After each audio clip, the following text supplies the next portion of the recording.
In this particular version of G, it's a deconstruction of Giselle. So obviously there's the traditional ballet style, but along with that is the unique style that ADT has, which is using that strong ballistic, virtuosic tumbling. All of our dancers undergo a pretty intensive training regime, particularly for this work. Yeah, we've just been tumbling every day and ballet every day.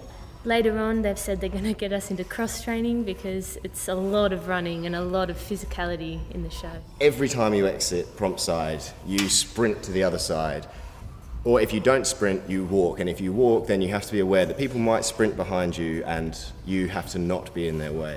And the idea that you go across as one character and then you may have to come back on as something completely different. So it's very much snapping in and out of images or emotions. It's a marathon. And when they're on stage, they're dancing, very complex articulations of movement and at times quite extreme emotional and psychological states that they're expressing as well.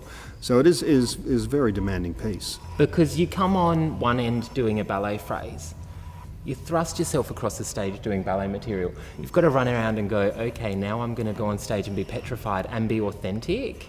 I think that that's an interesting challenge for the performers because you're not only trying to do the material extremely proficiently, but you're also fusing that with the characterization and really making sure you're embodying it fully.